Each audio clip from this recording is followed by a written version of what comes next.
Introduction. A new reality if you want to be happy. B.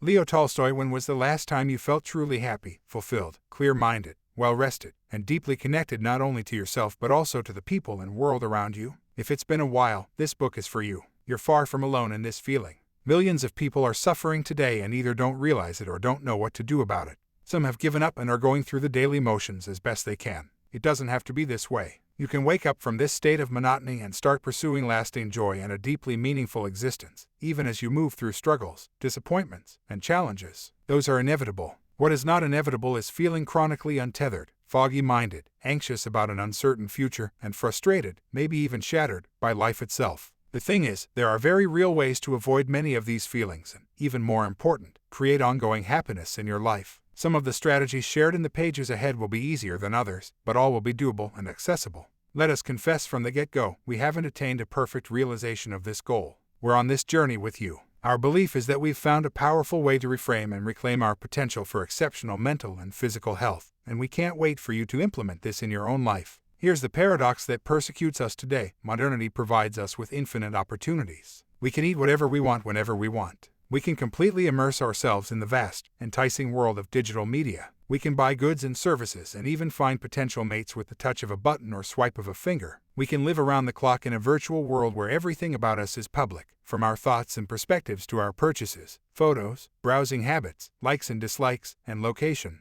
We think this 24/7 new reality should make us healthy and happy, but it doesn't. The systems in place to meet and exceed in many regards all our basic needs do not create utopia. Quite the opposite. We struggle with soaring rates of largely preventable illnesses, and many of us are more lonely, depressed, and anxious than ever before. Genuine joy remains elusive. The crazy thing is, despite what the incessant news cycle would have us believe, our modern world is relatively peaceful. Yet poll a large, diverse group of people and the vast majority of them will say they think we live in perilous times. They are fearful, uneasy, and nervous. They feel trapped. Life, overall, is just not a pleasant experience. What's more, distrust in one another has reached a new high. The 2014 survey of 10,000 Americans revealed the biggest division in political ideologies in decades, and since 2004, the percentage of people with negative views of the opposing party has more than doubled. One for anyone keeping abreast of the news. This finding is probably not surprising.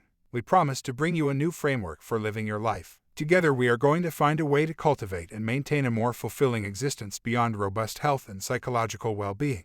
It's time for a brainwash of an entirely different kind. The promise and the problem. Imagine for a moment that you're not particularly concerned about anything. You feel grounded and energetic, not the least bit worn, weighed down, burned out, or dead inside. You trust your body's innate physiology to take care of you and heal on its own. You're not overly stressed because you have confidence that any challenges you have will work themselves out. You're comfortable not knowing what tomorrow will bring, though you have a sense of positive agency over the possibilities. And you are okay with the past, however traumatic it was. You're even okay with friends who have completely different viewpoints from yours. Everything feels right. Your private self-talk is hopeful, relaxed, and open. The soundtrack of your life is a song you want to play over and over again. It's hard to consider this level of calmness and contentment when the obligations of the modern world feel more inescapable and crushing with each passing day. But this can be your reality. The secret is knowing what's going on in your head and then changing the circuitry that leads you down destructive paths. This book builds from a simple premise: our brain's performance is being gravely manipulated, resulting in behaviors that leave us more lonely, anxious, depressed, distrustful, illness-prone, and overweight than ever before. At the same time, we feel disconnected from ourselves, from others, and from the world at large. Few people would debate the fact that poor choices in our day-to-day activities influence our health. For example, we know that junk foods are bad for us and, over time, can lead to all manner of diseases. So why is it that we persist in eating these foods? Why do we consistently choose to consume the wrong things? The answer is complicated, but part of the solution is to understand a basic truth: we are being programmed to ingest these poisons. Our dietary choices are among many lifestyle habits that can lead to either wellness or chronic disease. Chronic disease accounts for 70% of American deaths. Half of Americans are suffering from at least one chronic illness, including diabetes, heart disease, cancer, and Alzheimer's disease too. And while we continue to argue over how to change our health care system, we forget that we spend 75% of our health care dollars on preventable diseases. 3. The World Health Organization now ranks chronic degenerative diseases such as the illnesses we just mentioned as collectively the #1 cause of death on the planet, ahead of famine, infectious diseases, and wars. 4. That may not be news to you if you are aware of the critical link between poor diet and disease. But what you may not realize is that the food you eat and the beverages you drink change your emotions. your thoughts, and the way you perceive the world. Just as important, your mood and perceptions also directly and powerfully influence your dietary choices. This fact is exploited by the food production industry and creates a vicious cycle that will destroy your health and your mind. We will show you how to break it. But this is so much bigger than just our food choices. Through incessant exposure to advertisements, you are being reminded thousands of times a day that instant gratification is the way to happiness. The message comes in subliminally. Billions of dollars are spent to persuade you to keep pursuing happiness the wrong way, by literally rewiring your brain so that you crave the things that bring you further from your goal. You might think that you are doing everything you are supposed to do in order to succeed at life, but still, things are not wonderful. Social media tells you that everyone else is having a great time. Ads tell you that buying something will change your life or that a diet pill will instantly fix your love handles. Your attempts at eating healthfully are thwarted by a limitless supply of delicious and cheap calories. You feel like being unhealthy is your fault. This depressing scenario is now the norm, fueling a culture of chronic stress. Unfortunately, this type of stress is toxic to the brain, damaging the very parts of it that help you have a sense of agency, to feel in control of your life.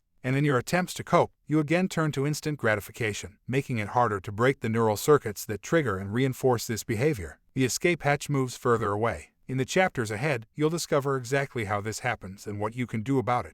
You can be better. Your body and mind want to improve, they just need to know how. From a biological perspective, many factors lead us into the trap of instant gratification. We'll explain these factors over the course of the book. For example, you may already know that chronic inflammation is closely linked to many of the diseases that afflict us today. But you may not know that chronic inflammation also influences the brain, leading you to make poor decisions and act impulsively. In Part 1, Living Under the Influence, we'll reveal the mental hijacking that undermines each and every one of us in our search for meaning, joy, and lasting wellness. In Part 2, Breaking the Spell, we'll present the tools necessary to think more clearly, strengthen bonds with others, and develop healthful habits. For those of you who need a structural blueprint, we've got a practical 10-day program that puts all the strategies together. Indeed, you can begin to change the trajectory of your health and life in 10 days. Where we come from, it's not every day that you read a book written by a father and son. We joined forces from two completely different generations sharing one question: what makes health and happiness so elusive? Below, we talk about where we're coming from in our own individual words. Austin, while completing my residency in internal medicine, I followed the traditional approach to health, which emphasizes the diagnosis and treatment of individual diseases. I did my best to properly identify and manage my patients' many problems. Yet despite my efforts, most of my patients seemed less than interested in adhering to my carefully crafted plans. Why would they decide against taking life-prolonging medications or eating a diet that would, in theory, protect them from developing heart failure or diabetes? I mistakenly believed that my interests and those of my patients were the same. This failure of reasoning was resolved when I started asking my patients one question: what do you really care about? I expected my patients to tell me that their health was paramount, but I was shocked by how wrong my assumption turned out to be. Very few people told me that their health was their priority, at least not in the way I expected. Instead, what they valued most were their families, friends, and, surprisingly, even their hobbies. It became clear that these were the things that brought them meaning and joy. What they really cared about was connection. Good health was simply a tool to get them there. I realized I needed to reframe my perspective on how to help others. If I truly wanted to assist my patients in the best way possible, I needed to start with connection. This led me to deepen my understanding of how we interact with ourselves, with others, and with our environment. I saw that meaningful connection was not found by buying new things or engaging in quick digital interactions. And yet our culture seems increasingly set on directing us to pursue these endeavors. Worrisome data show that we spend an increasing amount of time each day focused on the short-term fix and miss out on the very moments that consistently improve the quality of our lives. I now understand that the question is not just how to foster connection, but also how to identify and remove the aspects of life that keep us from experiencing it. I started by looking at how to improve connection and found that escaping from disconnection may be even more important. The chance to explore this critical topic with my father and to bring these findings to the world has been one of the most gratifying experiences of my life. David, my mission over the past 4 decades has been to do my very best to empower through knowledge. The way in which lifestyle, including diet and physical activity, relates to health and longevity has always been a central theme in my books and lectures. I've been presenting this information because it might not otherwise be obvious in the face of rampant advertising.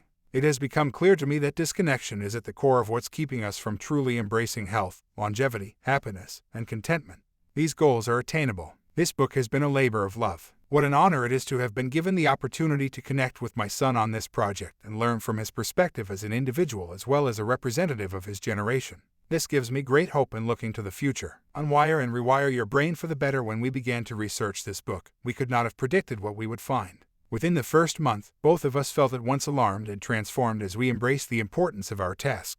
The further we dug into the research, the more we knew we were onto something big, something that had the potential to affect not only individuals but also the planet and its societies as a whole. This is not a trivial point. The destiny of Earth is at stake here. That may sound like an overstatement, but we will make our case. Happy, connected people make for a happy planet, both in the context of individual health and the environment's health. When you look around you and consider the state of our planet, you know that things are currently not sustainable. We need you, and we need one another. We fully appreciate the significant benefits that come from living in the modern world, and we're not advocating that you remove yourself from it. For example, when it comes to modern technology, we couldn't have written this book without online research databases and video conference calls. Instead, we are calling for a different approach to our digital world, one in which we are conscious users of our technology, not used by it. Our world provides incredible opportunities to learn from and connect with one another through digital networks, but it's imperative that we use these opportunities the right way. The world has so much to offer, and the tools to change your life and health are right in front of you. We can't wait to share them. Despite the scope of this book, our strategy focuses on creating a practical framework that you can implement in your life right away. We live and work in the modern world and understand the limitations of what's possible and realistic. The good news is that so much of what's keeping us from achieving lasting health and happiness is within our power to change. We know you can get there through an overhaul of your mind's operating system. We don't have to be victims of poor health, loneliness, and the constant urge to pursue the next short-term fix. This new framework, a reconnected, life-changing brain wash, teaches you how to clean up your mind and activate the brain pathways that bring clear thinking, deep relationships, and mental well-being. Ready? Let's get to work. Part I. Living Under the Influence. Chapter 1. Disconnection Syndrome. A sad state of affairs in the materialistic way of life. There's no concept of friendship, no concept of love, just work, 24 hours a day, like a machine. So in modern society, we eventually also become part of that large moving machine.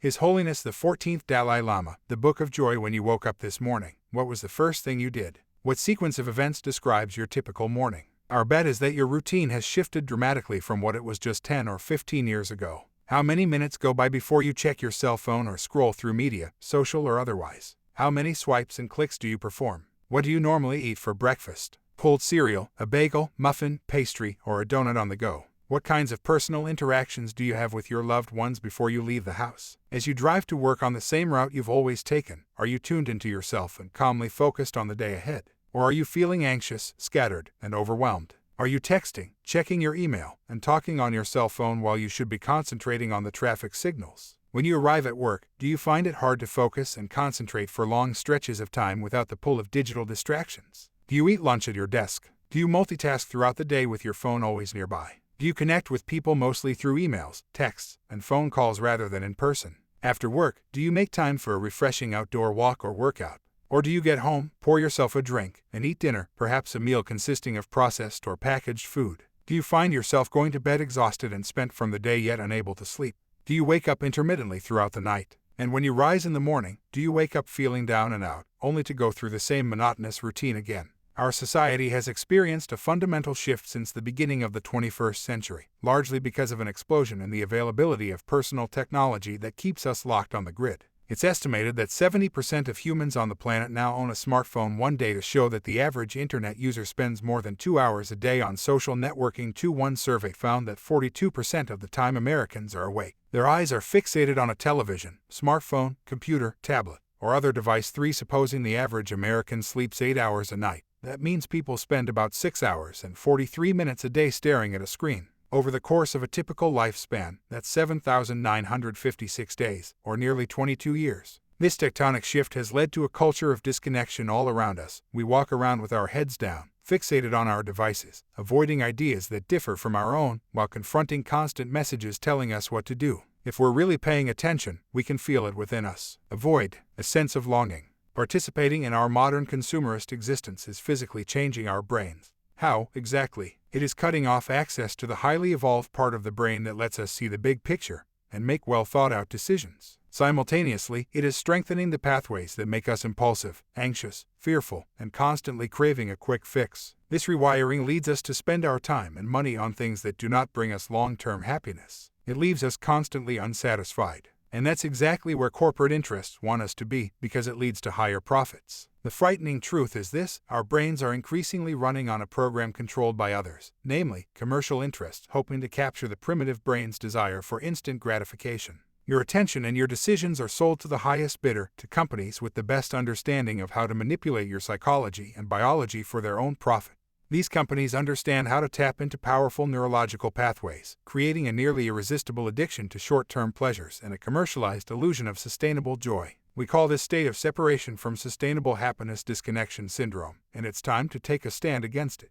Below is a visual representation of the top 8 characteristics of disconnection syndrome. We'll be exploring each of these in detail within the context of brain health and function. A modern-day paradox. Step 1 in taking a stand against disconnection syndrome is to take a hard look at the difference between the world we're led to believe in and the actual facts. Looking behind the curtain at the reality we currently face can be daunting. But through this process comes true power. By appreciating things for the way they are, you begin to take back control of your life. With an understanding of how and why your brain has been hijacked, you can choose to change your life, replacing choices that don't help you with those that do, frees you to pursue long-term satisfaction and lasting fulfillment. And when you can take control of your brain's wiring, you can build a system that continues to make those good choices. At first glance, it would seem we've never had more opportunities to pursue and achieve happiness than we do today. Everyone on social media appears to be smiling, and TV commercials would have us believe there is a drug to fix every mood disorder we might experience. And yet rates of anxiety and depression continue to climb. Suicide rates increased in nearly every state from 1999 through 2016, and among adolescents, rates soared 56% between 2007 and 2016.4. This is the case even though the number of antidepressant prescriptions in the United States has gone up by more than 400% since 1990.5, and we're taking more drugs in general, both legal and illegal. Around half of older folks with anxiety are taking benzodiazepines, medications with well-known and potentially life-threatening side effects. 6. Insomnia afflicts about 1/4 of American adults, leading many to turn to sleep aids. 7. What's more, global trends show rates of alcohol use rising,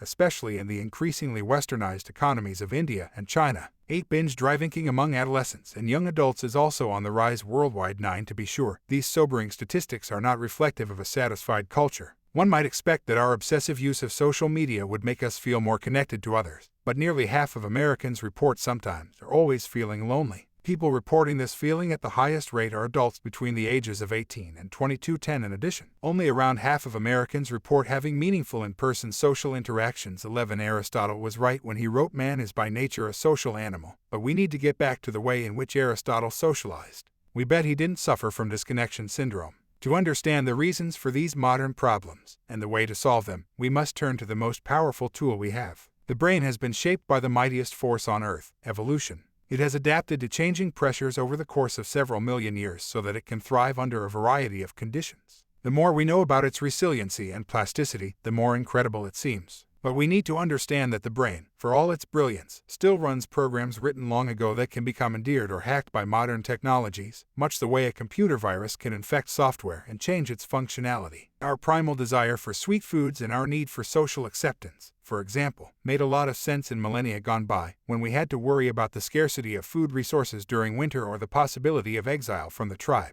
What were once valuable adaptations that helped us survive have now become entry points for exploitation. These core survival systems have long been part of our brain's hardwiring, but they are now the targets of corporate efforts to manipulate your decision-making processes and capture your money, attention, and loyalty. Most important, we're losing our grasp of our sense of self and self-worth. Our identities are under assault from the constant stream of messages telling us what we're supposed to look like, feel like, and strive for. We are left feeling inadequate. It's time to reconnect to our brain's higher levels of thinking and functioning. Your thoughts and decisions are at stake because they are valuable. They translate into corporate profit. The human brain is an incredible gift of seemingly endless complexity and ability. One thing that makes humans special is our brain's disproportionately large prefrontal cortex, sitting just inside the front of our skulls and constituting nearly 1/3 of the neocortex, the most recently evolved part of the brain, which consists of gray matter surrounding the deeper white matter of the cerebrum. It is the prefrontal cortex that is credited with higher-order brain functions such as our ability to plan for the future, express empathy, see things from the point of view of another, make thoughtful decisions, and engage in positive social behavior, basically all the things that make us human. The prefrontal cortex orchestrates thoughts and actions that help us achieve our goals, from simple objectives such as cooking a meal to complex tasks such as writing a book. The term for the activity carried out by the prefrontal cortex is executive function. Executive function includes the ability to differentiate among conflicting thoughts, determine good and bad, better and best, same and different, understand future consequences of current activities, work toward a defined goal, predict outcomes of actions based on past experience, and have social control. Scientific research on executive function is currently exploding and shows that, indeed, many environmental factors within our control can affect the health and functionality of the prefrontal cortex and ultimately our behavior and well-being. Unfortunately, much of modern life conspires to keep our brains from taking full advantage of the prefrontal cortex. Instead, we find our actions driven by impulsivity, fear, and a need for instant gratification, which are triggered by overactivation of the amygdala as well as by the constant stimulation of the brain's reward circuits. There is a way out of this mess. We'll reveal how improving your diet, sleep hygiene, exposure to nature, exercise habits, conscious consumption, mindful practices, and interpersonal interactions can affect your relationship with your own mind and help you reconnect to your prefrontal cortex, literally building a better brain, which leads to better decisions and, in the end, a better you. Here's a visual representation of what we'll be covering. Biological warfare. Inevitably, the manufacturers of processed food argue that they have allowed us to become the people we want to be, fast and busy, no longer slaves to the stove. But in their hands, the salt, sugar, and fat they have used to propel this social transformation are not nutrients as much as weapons they deploy, certainly, to defeat their competitors but also to keep us coming back for more. Michael Moss, Salt, Sugar, Fat. The quickest way to grasp the depth of our addictions is to consider the biological warfare taking place on our plates. We readily accept the idea of health food stores, but that certainly raises the question, what are the other food stores selling? In the world of nutrition, we've become slaves to a perverted redefinition of what the word food actually means. Our diet has undergone a jaw-dropping transformation in the last 10,000 years. The idea of food as nutrition has become a vanishing concept. Instead, we consume energy-dense, nutrient-poor foods and beverages that wreak havoc on our health, especially on our brain health. A surplus of calories pushes our bodies into a downward spiral of chronic, preventable diseases, including obesity, hypertension, heart disease, diabetes, and cancer, and, ultimately, to an early death. Research conducted by the Friedman School of Nutrition Science and Policy at Tufts University suggests that poor eating causes nearly 1,000 deaths each day in the United States from heart disease, stroke, or diabetes. 12. The worst part. Consuming nutrient-poor foods forces the body and brain into a perpetual loop that keeps us craving and coming back for more, restructuring the brain for the worse. And this is getting costly. In 2016, the direct and indirect costs of chronic diseases resulting from obesity were $1.72 trillion. 13. That's almost 10% of the nation's gross domestic product. Unfortunately, any person carrying around the extra weight caused by consuming empty calories is deemed a failure, rather than a victim of the toxic, addictive system that created this pathological state in the first place. If you're someone who has struggled with your weight, please understand that the deck has been and remains actively stacked against you and your willpower. This is not your fault. In Chapter 7, we'll show how and why modern foods, which have been stripped of everything healthful, became so addictive and ever enticing. The power of this addiction is not unlike that of addiction to hardcore drugs such as heroin and cocaine. We can draw many parallels between the opioid crisis and obesity epidemic. Craving painkillers is similar to craving sugar. Sugar, ultra-processed foods, and obesity are demonized daily. But maybe these are not issues for you. Perhaps you eat pretty well, would not consider yourself a junk food addict, and remain at a healthy weight. Everyone comes to this book with varying strengths and weaknesses. For you, maybe lack of sleep and the paucity of time with loved ones are holding your health back and stoking disconnection syndrome. Maybe you're a workaholic who hasn't left the building and gone on a nature-filled walk in years. Or you're tethered to your digital devices and know you could use a break from social media. Certain lessons in this book are going to speak to you, and we will give you plenty of strategies for tailoring the lessons to your own life, the tools, as it were, to switch gears. Switching gears. David, I learned many life lessons during my first year of neurosurgery training. It was the mid-1980s, and the demands placed upon us were immense. We residents would work 36 hours, then have 12 hours off, often for several weeks at a time. To say that I was not getting enough restorative sleep is an understatement. This lack of sleep, coupled with the stress of work, was unquestionably destabilizing my health. And with little time to focus on consuming high-quality food, I soon became sick. During that year, the first health issue I experienced was the development of esophagitis, an inflammatory disease of the esophagus that makes swallowing, even drinking water, incredibly painful. Next came dysentery, a severe illness characterized by high fever and diarrhea. In my case, the degree of dehydration I experienced was so severe that I remained on intravenous fluids for several days. As I began to recover, I contracted chicken pox. At that point, I began considering a career change. Soon thereafter, while having dinner one night at my parents' home, another illness descended on me. While we were having our meal, I grew increasingly uncomfortable and shortly thereafter developed incredible pain, specifically in my testicles. This pain far exceeded anything I had ever experienced, including while playing contact sports, so my parents and I decided that I should go to an emergency room. It was there that I was diagnosed with mumps, a disease that could have made me sterile. Looking back, I know that without question, my health was severely jeopardized by lack of sleep, chronic stress, poor dietary choices, and an almost total absence of exposure to nature. Although I didn't undergo any blood testing to evaluate the level of inflammation in my body, I have no doubt that my markers would have been extremely high. Fortunately, the change I needed to make was clear. I decided to switch from neurosurgery to neurology, a specialty in which I could have better control of my time.